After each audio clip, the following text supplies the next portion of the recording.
All right, Bears fans, welcome into the Bear Report post-game recap here as we are breaking down this latest Bears game as they lost here in Week 12 to the New York Jets, 31-10, in what was a bit of a laugh here. And you said, I'm here with Usayd today. Zach couldn't be on for this post-game recap. My name, of course, is Andrew Freeman. You said before we get into our thoughts and reactions to this loss for the Bears here, I'll just do a quick summary of what happened. So obviously, Bears lost this one 31-10. It did look like it could have been a close game early on as the Bears were up at one point in the first half, 10-7. We saw the offense go down and score in the first two drives of the game.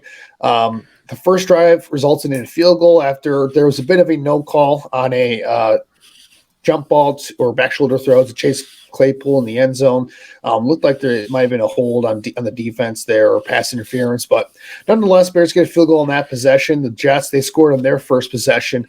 And then, the last time the Bears scored in this one was a touchdown pass from Trevor Siemian to Byron Pringle, who gets his first touchdown reception, I believe, as a Chicago Bear. After that, though, the Jets really took over this one. It felt like, the Bears that was like them emptying the clip on that final drive, that second drive of the game. They couldn't do anything on offense for the rest of this one. And then the Jets just took over, especially in the second half. They were up 17-10 going into halftime and just steamrolled the Bears in the second half. Mike White, who was starting for Zach Wilson in this game, who got benched. He finished the game 22-28 for 315 yards, 3 touchdowns through the air. The Jets also rushed for 158 yards on the ground. Just the defense, once again, struggling to stop anybody in this one. And then for the Bears, statistically wise, the passing game struggled once again, besides a couple of big plays early on. Trevor Siemian finished the game 14-25, 179 yards, a touchdown, 1 interception, took a couple sacks against this really talented Jets front.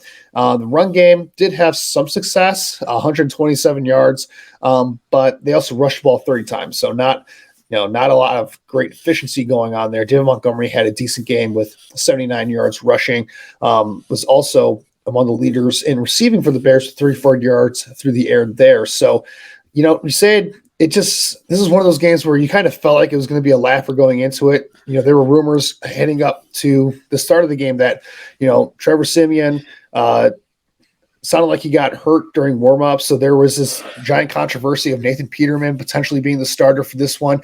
Turns out, I think that was probably just a ruse by the coaching staff, gamesmanship, trying to get any edge they could because they knew that, they were probably screwed in this one without Justin Fields. But yeah, Trevor Siemian did get the start. But that kind of just set the tone for this one because it felt like the Bears really didn't have a chance going in this game. And that kind of played out in the field. So you said, first of all, how you doing today, man? And then what were your quick thoughts and just general reactions to this one?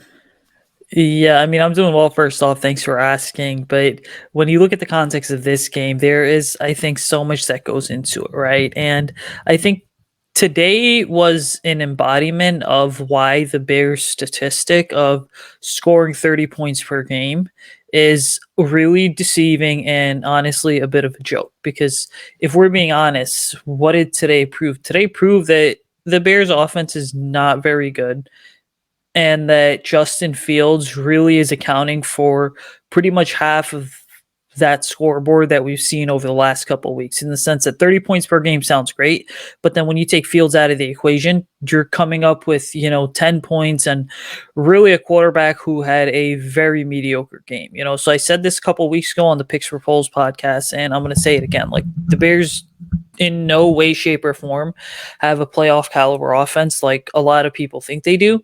And this latest loss was an indictment of my statement from a couple weeks ago. But you look at this game overall, and there's so much to break down because you go into the game with a number of your starters healthy, and then you come out of it with, a handful of those guys injured. This is another game, I think, that proved there are a lot more holes on this team than a lot of people are willing to admit, and that the reality of this is that next offseason, sure, the Bears have upwards of $100 million in cap space, and that there's all these, scenarios that fans are playing out in their head and on social media about should the Bears trade up, should they trade down, what are they going to go ahead and do? But the reality of it is that it's going to take, I think, right now, based on the way things are going, to build out a solid, well-rounded roster. It could take more than one offseason for the Bears. You know, you can't expect Ryan Poles to basically fix all the issues overnight, but what you can do is at least get the Bears moving in a respectable direction. Now, in terms of all the drama that went down before the game, which was really who's starting between Trevor Siemian and Nathan Peterman. I mean, I tweeted this and I pretty much said, I was like, hey, look, it doesn't really matter who starts, because the reality of the situation is that this is a game the Bears are going to lose. They really don't have much going for them anyway, outside of draft positioning. You know, when you're sitting here at the end of November and you're already talking about draft positioning for your NFL team, kind of just goes to show how lost the season has really been. Yeah, it was the entire conversation around the quarterbacks was hilarious going into this one because it didn't really matter who's going to start, Trevor Siemian or Nathan Peterman, like you said. Like, I thought it would have been hilarious if Nathan Peterman got the start because seeing maybe some quintessential Nathan Peterman, interception action right there. But nonetheless, that didn't happen. Siemian, for what it's worth, he played about what I expected him to do. Where he has some success early, checking the ball down, kind of playing this offense well in structure. But I mean, we just saw it because the Bears don't have receivers that can win too many one-on-one matchups, because they don't have an offensive line that can pass protect cleanly. There's only so much Trevor Siemian could have done within the structure of this offense today. And that's kind of my main takeaway is that the Jets have a fantastic defense. So I'm not going to, say that this was kind of expected for me going into this, because I knew that this Jets defense just had too much of an advantage over this group from a talent standpoint, and Sal's a really good defensive coach for the Jets. But we got to see what this offense looks like without Justin Fields. I mean, you kind of said it before, just the lack of ability to get big time plays out of this offense. I think, Justin Fields not having his presence hurts the running game as well. You're not nearly as efficient there because Justin Fields is such a weapon. Even when he isn't carrying the ball, there's always a threat on those read option and RPO plays of, him keeping the ball and getting an explosive play out of it that, it kind of freezes the defense a little bit on those plays. And that's just not there when Trevor Siemian is in the game. Even though Trevor Siemian did some nice things early on in the passing game, you still don't have that dynamic ability of Justin Fields to get the ball down the field, and his ability to extend plays and move within the pocket to, scramble and to get tough yards on those third downs. None of that is there. And so when you don't have that playmaking ability that Justin Fields offers you, this is the result you're going to get. If they can't run the ball consistently, they're not going to be able to score points. And even when you look at, the success that they did have early on offense, a lot of it I felt like was more so the Jets, just kind of coming out flat on that side of the ball on defense rather than the Bears doing anything, unique or really good. Claypool had a really nice catch down the sideline. That was nice to see. It was nice to see Byron Pringle make a tough catch in traffic there that, if we're being honest, really should have been intercepted. I don't know how the Jets DP didn't intercept that thing, but credit Byron Pringle for making a play on that. But yeah, and there's just not too much to say from an offensive standpoint. We knew they were outmatched going into this, especially without Justin Fields. And now you see where this offense is at without having a guy like Justin Fields in there, and it's not really good right now. Speaking of not good, the defense once again was not good. We knew this was going to be the case kind of going into it. They haven't played well over the last month or so anyway. The level of talent there is it's ridiculously bad right now. And they were going into this game without Jaquan Brisker and without Kyler Gordon. So the secondary was definitely down some bodies here. And we know that the front seven needs a lot of help in terms of, talent moving forward into the offseason anyway. So when you're missing some key starters in the secondary, and you already have a bad front seven, I mean, that's just a recipe for disaster. And, Mike White just completely pick this defense apart. We saw it early on in that first drive. It seemed like, every single completion, he was throwing some wide open guys, quickly getting the ball out of his hands. And even when he had to hold on to the ball, this pass rush is just toothless right now. The Bears finally got a sack in this one, so I mean that's kind of a positive, like a sack from the defensive line, I should say. Armon Watts, I saw this out there on Twitter. I forgot who tweeted it first, but Armon Watts got a sack for the Bears in this one. This is the first time that a Bears defensive lineman got a sack since week 6 for the Bears. So it's been about 6 weeks and the Bears defensive lineman has actually gotten in there and gotten a sack on a quarterback. And that's just embarrassing for a pass rush here at the NFL level. Like even you would expect, a somewhat competent pass rush to get a sack once or twice here or there throughout the course of a 5 to 6 week period. But the Bears defensive line to get nothing for 6 weeks straight out of this from a pass rushing standpoint, that's just embarrassing stuff. So I guess that's a good thing to see, but otherwise they were toothless in this one. The run defense for the Bears wasn't very good. I think the Jets were averaging like 5.5 yards per carry, and it really started to get bad late in this one when the game was kind of out of reach. Like the run defense really started to fall apart then. But yeah, I mean, the big story, I guess, for this one, I guess, if we want to move on to our next subject here is, injuries. The Bears suffer a couple of injuries in this one, which is going to be key moving forward, I believe, because, some of the players that did go down are going to be key starters for them and are key starters for them. And we'll start off with Eddie Jackson. He went down early in the first half on a play where the Jets scored a touchdown. Good throw from Mike White to Garrett Wilson, who got open on I believe it was like a dig route or a crossing route, something like that. Juked a couple of defensive players out, and Eddie Jackson, you see him on the screen there, and he's just sitting on the ground holding his foot. And it was a non-contact injury. So the first thing I'm wondering when I saw that play was, man, did he tear something in his knee? Was it, maybe did his Achilles pop or something like that? Like my thoughts immediately go to the worst possible scenario. It sounds like it's not going to be that serious. It sounds like it's more related to the foot, like a foot sprain or maybe a Lisfranc injury, which would be much better for his long-term prospects. But I mean, I hope that's the case. I haven't heard any official word on Eddie Jackson's injury. It sounds like it isn't going to be as serious as it looked like on the first viewing, but him going down for any significant portion of time is huge because this Bears secondary, he's been so good for the Bears this year. It's really been a resurgent season for Eddie Jackson. So to see him go down like that was definitely disheartening to see. You're right. Disheartening is the correct term to use for context. Eddie Jackson went down, and I'm speaking in real time here, right? He went down around, I want to say 1 or 2 p.m. Central Time. About 1:05 p.m. Central Time, right? So you're looking at right around the second quarter of the game, halfway through the second quarter, and then around 1:10, right? The Bears went ahead and they tweeted saying, hey, listen, Eddie Jackson's been ruled out with a foot injury, right? So the thing is, when you have a team's PR account tweet out that quickly that, hey, a player is down, you know what? You probably it probably means that something good is not up. Now, I will say this, right? For Eddie Jackson, I mean, he's been a player that I thought has really been relatively healthy throughout his career. The last, I think, major injury he had came back in 2018 when the Bears beat the Packers at Soldier Field to clinch the division, and Eddie intercepted Aaron Rodgers and effectively allowed the Bears to go ahead and win the division. But this is one of those injuries that the Bears really couldn't afford for this to happen. And why is that? Because you have a defense, as you've mentioned, that is not playing well already.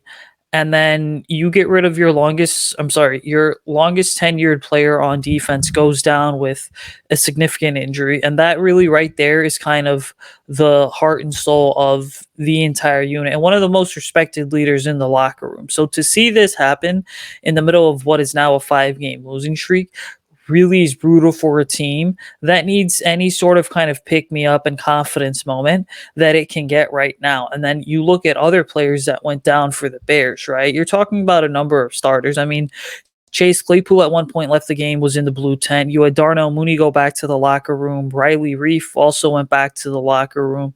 Dane Cruikshank, who is a pretty decent defensive back, a nice little depth piece, right? He goes out of the game and he's ruled out. And then on top of it, you look at, Larry Borum, I think at one point went down too, and Equinemius St. Brown as well. So for the Bears, what hurts the most in this game, when looking at these injuries, is your top three wide receivers and Mooney, Claypool, as well as St. Brown went down with injuries, and then Eddie Jackson going down as well. And so where this team is really at right now is that you're looking at guys who are not even going to be on the roster next year that are going to be starting in week 13 and possibly well beyond.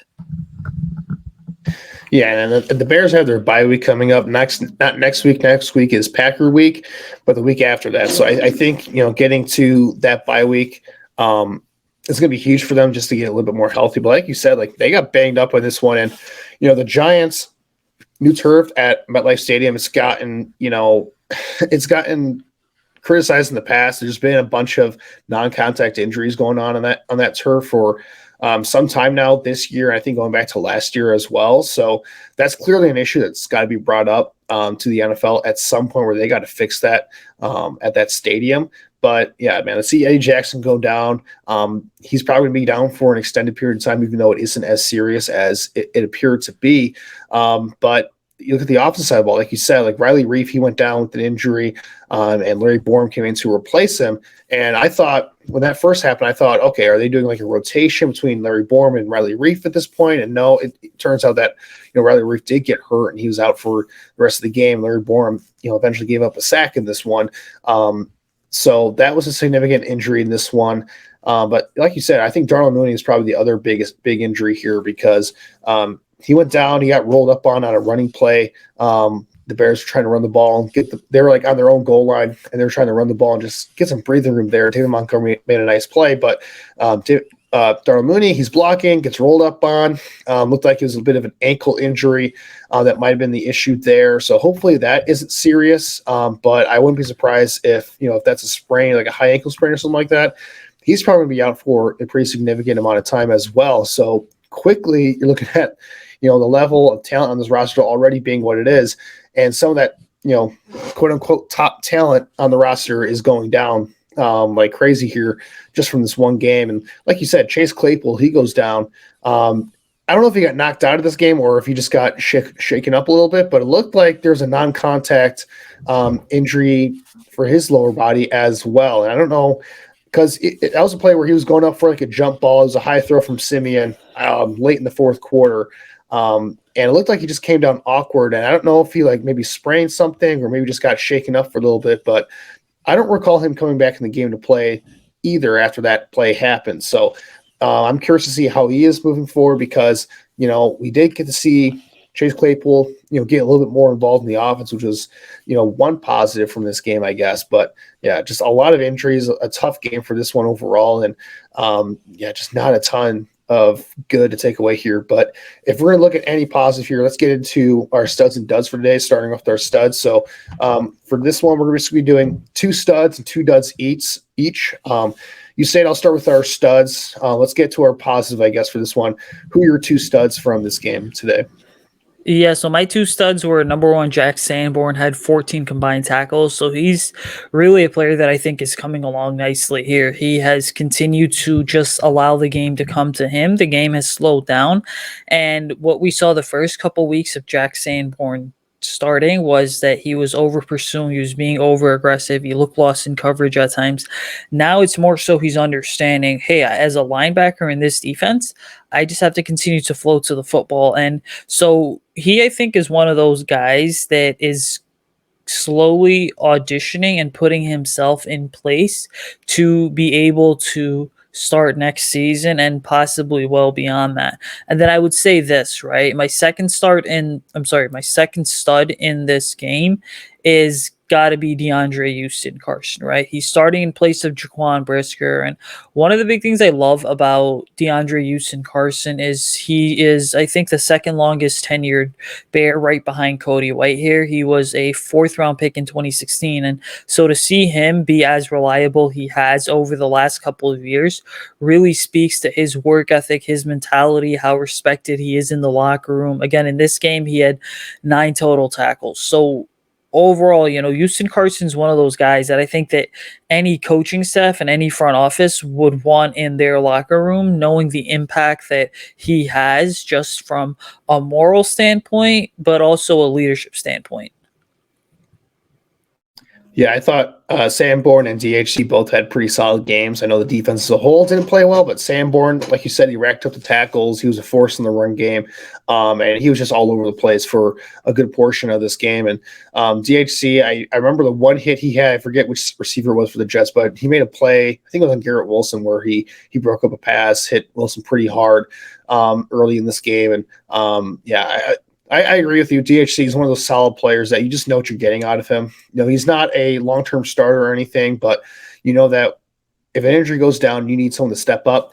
He's going to be ready to go. He's going to play well for you. So I agree. DHC had a pretty good game in this one as well. For me, I'll start with my studs. One of my studs is going to be going to David Montgomery. Like I mentioned before, he led the Bears in total yards in this one. He had 79 rushing yards and 34 yards through the air. Did a nice job for my fantasy football team, I will say. Averaging 5.5 yards per carry about. I mean, he really was the offense in this one. Made a couple plays after the catch that were nice to see. Just picking up a lot of tough yards against a really talented Jets defense. Again, not a ton to say, but Dave Montgomery, I thought he had a strong game, and I mean, this is a game that he's gonna want to have because the run game just has not been nearly as dynamic since Khalil Herbert went down with an injury a couple of weeks ago, and that's going to put more pressure on David Montgomery to have to pick up more tough yards and be more productive in the run game. And today he certainly was. I thought he had a really nice game. It's kind of like the lone guy for this Bears offense out there. And, outside of that, I mean, there really isn't a ton of positives, in terms of guys that really stood out in this one.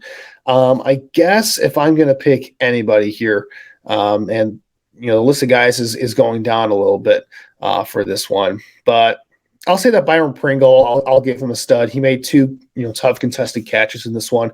That one he made for a touchdown was a really tough play. Like I said before, it probably should have been intercepted by the Jets DB. I think that was DJ Reed on the play. But Byron Pringle made a nice play to kind of just rip the ball from him and get that touchdown. Pringle's had a rough year for the Bears. He was brought in as really the lone, addition to this Bears receiving core, and he was expected to play a much bigger role this year than he has. And a lot of that has been due to injury. Hasn't really been able to see the field a lot, but he's started to make a couple of plays here and there the last few games, I should say. And I'm not sure if he's a guy that they're going to want to prioritize bringing back next year, but he's got a couple of weeks here, a few games left to kind of prove that he's a guy that this regime can bring back, and he can be kind of, I don't know what you'd call a long-term piece, but maybe a guy that can contribute next year as a third or fourth wide receiver for this group because they need another receiver to step up here. So Pringle doing some nice stuff in this one, so I want to give him a shout out as well.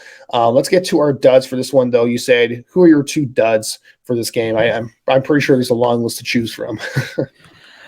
Yeah, you're right. There is a pretty long list to choose from. I think for me, the first stud has clearly got to be Trevor Siemian. I mean, this is someone who I thought, and again, we know what Trevor Siemian is as an NFL quarterback, but I think ultimately, Trevor kind of came out firing, had a number of checkdowns, but really as the game went on, he was kind of the reason as to why the Bears ended up losing the game. He was 14 of 25, 179 yards, a touchdown, an interception, and a passer rating of 75.2. Not really exactly what you would call inspiring by any means. When you look at Siemian in this game overall, I mean, there is one thing I give him credit for, which is targeting Chase Claypool early and often. If you're the Bears, that's actually favorable for you because now you are showing Justin Fields that, hey, listen, it's okay to kind of sit back there in the pocket and just throw it up to Chase Claypool, let him go ahead and make a play. And then my second dud, I feel like this is tough to pick, but it's got to be Velus Jones Jr. I know he didn't see much action, but he did have 2 rushing attempts for 6 yards, had a 7-yard carry. But what irks me about Velus Jones Jr., and I feel like every time he comes up, is I just tend to rag on him. I think that a lot of this is self-inflicted by Velus, but the first play of the game, which Velus was in, there was a sweep it was a toss to the left side. Velus nearly fumbled it. When you're the Bears, you can't be backed up in inside your own 20-yard line and then afford to have bad sweeps and bad pitches, bad tosses like that. Ultimately, it's just one of those cases where when I look at Velus Jones Jr., I don't know if he really has a role on this team, right? We went into kind of training camp hoping there was going to be a role for him. Throughout training camp, he talked extensively about how the Bears were training him at F, X, and Z, which is the 3 wide receiver positions. So you kind of begin to think, hey, there might just be something brewing with a player who was clearly overdrafted. But the reality of it is that Velus has been inactive the last couple of weeks, and he was not inactive this week, but he's been inactive because of moments like the one in today's game where there was nearly a fumble and then he went ahead and recovered it, right? He's been inactive because it's been very clear he hasn't shown the coaches in games enough or in practices, hey, I deserve to have a big role on this team. Yeah, Jones has had a rough rookie year to say the least. Just hasn't integrated himself well to this offense so far. Like you said, I mean, we knew he was overdrafted going into last year's draft, so I don't want to belabor the point there. But certainly a little bit, it's concerning to see him not find a role still as a third-round pick for this regime. But there is some season left for him maybe get going a little bit here. As for me, I mean, it's tough for me to choose individuals because so many of them just played really poorly in this one. I could talk all day about the defensive line not getting any pressure, getting bullied in the run game. The secondary, Garrett Wilson, Elijah Moore, those guys just they had breakout games essentially because these guys are starting to cover them. And then the offensive line just not run blocking efficiently. Pass protection when they did have to pass protect wasn't great. So I'll say my first stud, I'll go with Larry Borum. He came in to replace Riley Reef and went down with an injury after the first drive in this one. And, Borum, he hasn't been terrible this year for the most part when he has started and played. But he's clearly somebody that you need to protect out there as a tackle because, he's flawed as a player, and we knew this going in to this season. He's not the greatest run blocker in the world right now, and certain matchups do give him fits at that right tackle spot. But in general, he's held up pretty well there. But today's game, I felt like he was getting beat quite a bit, and I'm gonna have to dig in on rewatch to see what was the case going on there because with offensive line play, it can always seem like sometimes based off of the direction of the game is going that they may play worse than reality on first viewing than second viewing. But there is definitely a play this one that was on Larry Borum that we can make that case for sure. There was a play where the Jets were showing, I think, a 5-man blitz. And I don't know what happened, but Larry Borum, I guess, got confused with who he's supposed to block because he originally sets inside as if he's going to be taking a blitzer or something like that or taking on a stunt or whatever, and just completely ignores the edge rusher who goes in and just gets an easy sack on Trevor Siemian. And those are plays that just can't happen. And for a guy like Larry Borum, who is kind of playing for his job at this point because he was a starter to begin the year, he got hurt. Riley Reef came in. He's played pretty well as a solid veteran that he is over the past couple of weeks. And Larry Borum, it seems like he's not going to get that job back unless Riley Reef is out for an extended period of time. And he needed to show himself well playing in this one. And, plays like that are just not going to go down well for this coaching staff here. And then for my final dud, it's tough to say. But if I'm going to go with anybody here, I'd probably say, I'm just going to say the front four in general. Like this front four is not playing well. Armon Watts probably had the highlight of the day where he had that sack, but it's tough for me to pick out individuals when they're all playing so poorly. Like Dominique Robinson, he's kind of regressed a little bit. He's hit that rookie wall, so to speak. Travis Gibson, he hasn't made a ton of plays over the last few weeks. It seems like, he's kind of hit that wall as well, as a player in his third year that you thought maybe this would be kind of like a quote unquote breakout year for him. Hasn't really been the case lately. Justin Jones, he's not a difference maker at that 3-tech position like this defense needs. So just week after week, it's the same story with this group. They're getting beat up front in the run game. They're getting pushed around. They're not getting pressure on quarterbacks. And they're not generating sacks. So it's the same thing over and over again. But it's just tough for me to single out one player when the entire group is just letting each other down on a consistent basis. And with that, let's just get to wrapping this up here, Usayd. So going into next week's game against the Green Bay Packers, what are your final thoughts here? And, with all the conversation on Justin Fields' health, do you think he's going to play next week? Again, what are your final thoughts for this one? I mean, it's a fair question to ask, should Justin Fields play next week? Now, I reflect back on what Phil Emery said nearly a decade ago. I reflect on what Ryan Pace and Ryan Poles said. All three of them said pretty much the same thing. Hey, we want to close the talent gap. We want to take the NFC North.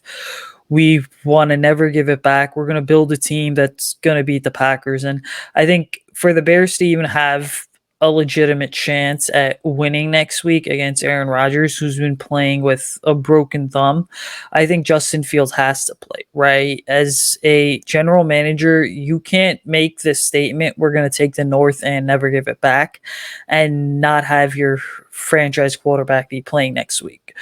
For me, I look at it this way. We don't know what 2023 is going to look like for the Bears. It's time to stop waiting for Aaron Rodgers to leave Green Bay and retire or go somewhere else, force a trade, sign with another team, whatever the case may be. For the Bears next week, I think represents and can represent, if Justin Fields is fully healthy, the passing of the torch in the NFC North. And we'll get into it in the offseason too in about 5 to 6 weeks here. But ultimately, the Packers have, of all four of the NFC North teams and of all the teams in the NFC, they've got probably the bleakest outlook with the way that Aaron Rodgers' contract is structured, right?